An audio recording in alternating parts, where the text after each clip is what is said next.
Siapa yang tidak tahu tentang kapal Titanic, salah satu dari 3 kapal penumpang termegah yang dibuat oleh perusahaan kapal White Star Line. Kapal RMS Titanic tersebut mulai dibuat pada tahun 1909. Perkiraan biaya sekitar 7,5 juta US dollar, yang kalau dirupiahkan saat ini sekitar kurang lebih 2,8 triliun rupiah. Kapal Titanic memiliki berat 52.310 ton dengan panjang 269 meter, lebar 28 meter dan tinggi 53 meter. Kapasitas maksimal kapal Titanic 2.435 penumpang dan 892 awak kapal. Dengan memakan waktu kurang lebih 3 tahun, akhirnya kapal megah Titanic dinyatakan layak dan siap untuk berlayar. Kapal RMS Titanic adalah hasil mahakarya dari rancangan Thomas Andrew. Thomas Andrew yang lahir di Irlandia pada 7 Februari 1873 dikenal sebagai seorang pebisnis dan pembangun kapal. Terkenal sangat detail dan perfeksionis. Bahkan ketika dia diwawancarai tentang keamanan kapal, Thomas Andrew dengan sombongnya berkata, kapal buatannya sangat aman, bahkan Tuhan sekalipun tidak akan mampu untuk menenggelamkannya. Dirinya sangat yakin dan percaya diri mengatakan hal tersebut, karena bahan dasar yang ia gunakan untuk membuat kapal Titanic terbuat dari titanium yang secara teori lebih kuat dari bongkahan es yang berada di lautan, yang nantinya akan dilalui oleh kapal mahakaryanya tersebut. Pelayaran perdana kapal penumpang terbesar dan termegah pada masanya itu terjadi pada tanggal 10 April 1912. Dengan rute pelayaran dari Southampton, Inggris menuju Cherbourg, Prancis dan Queenstown, Irlandia, dilanjutkan menuju New York, Amerika Serikat. Penumpang dan awak kapal yang ikut pelayaran perdana kapal Titanic berjumlah 2.224 jiwa, terdiri dari para imigran dan orang-orang terkaya di dunia, termasuk pencipta kapal tersebut, Thomas Andrew. Kapal Titanic dirancang senyaman dan semewah mungkin, dengan dilengkapi kolam renang, perpustakaan, restoran kelas atas, dan kabin yang mewah. Selain itu, kapal Titanic juga dilengkapi dengan sistem keamanan yang terbaik pada masanya. Kapal Titanic hampir dikatakan kapal yang sempurna pada saat itu. Tetapi, sehebat-hebatnya Thomas Andrew sebagai pencipta kapal, ia lupa dan mengabaikan faktor pendukung keselamatan penumpang. Jumlah skoci yang ada di kapal Titanic tidak mampu untuk menampung seluruh penumpang beserta awak kapal.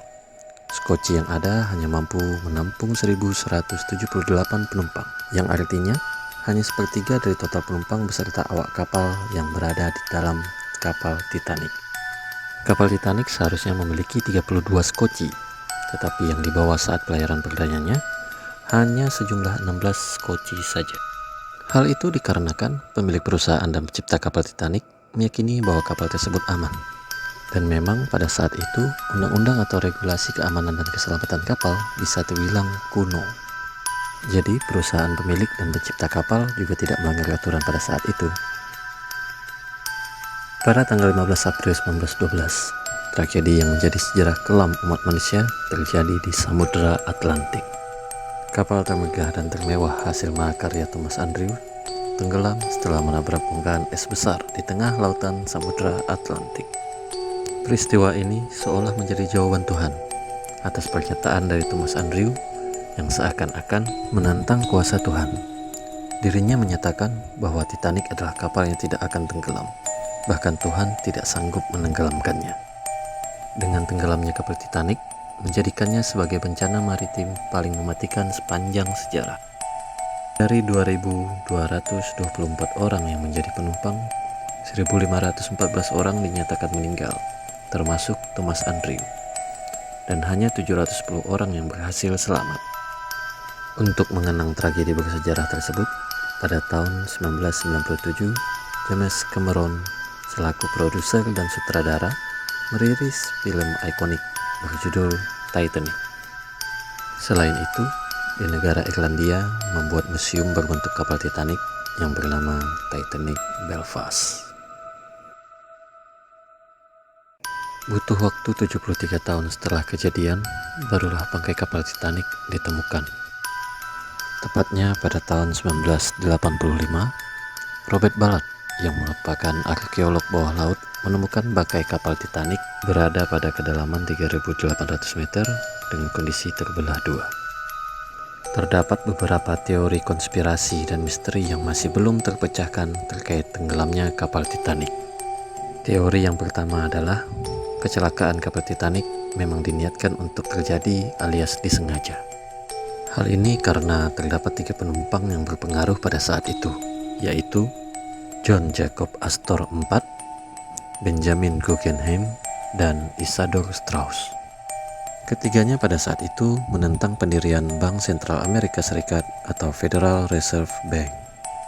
Kematian ketiganya diduga diniatkan untuk memuluskan pendirian bank sentral tersebut pada tahun 1913. Yang berarti 1 tahun setelah kejadian tenggelamnya kapal Titanic. Teori yang kedua, tenggelamnya kapal Titanic disebabkan oleh kutukan mumi. Konon katanya, di antara kargo yang diangkut kapal Titanic, terdapat mumi yang berjuluk The Unlucky Mummy. Mumi Mesir kuno tersebut dikabarkan disegel dengan kutukan-kutukan yang mengerikan. Hal inilah yang menurut pecinta teori konspirasi menjadi salah satu penyebab tenggelamnya kapal Titanic. Teori yang ketiga adalah kapal Titanic sebenarnya tidak tenggelam, melainkan kapal Olimpik yang tenggelam. Di awal video ini, saya sempat menjelaskan bahwa perusahaan White Star Line memiliki 3 kapal megah, yaitu kapal Titanic, kapal Olimpik, dan kapal Britannic. Kapal Olimpik merupakan kapal pertama yang berlayar mengarungi rute yang sama dengan kapal Titanic. Akan tetapi, kapal Olimpik bertabrakan dengan kapal pesiar HMS Hawke pada 20 September 1911 yang mengakibatkan 2 lubang besar di sisi kanan kapal. Selain itu, baling-baling kapal juga ikut rusak. Meski dengan keadaan seperti itu, kapal Olimpik bisa berlabuh kembali ke Southampton. Seorang penulis yang bernama Robin Gardinier mengemukakan teori di bukunya yang berjudul Titanic, The Ship That Never Sank, yang berisi tentang kecurigaan dan teori konspirasi kalau kapal Olimpik menyamar menjadi kapal Titanic dan sengaja untuk ditenggelamkan agar bisa mencairkan uang asuransi dalam jumlah yang besar. Dari ketiga teori tersebut, mana yang menurut kalian masuk di akal terkait dengan tenggelamnya kapal Titanic? Atau kalian punya teori tersendiri? Kalau ada, silahkan komen di video ini ya. Oke, itu tadi penjelasan singkat terkait teori dan konspirasi dari sejarah kelam tenggelamnya kapal Titanic. Mohon maaf jika ada salah kata. Jangan lupa untuk di like, share, komen, and subscribe Ada Apa Channel agar kalian bisa mendapatkan informasi terbaru dari Ada Apa Channel. Sehat-sehat kalian semua, sampai ketemu di video kami selanjutnya.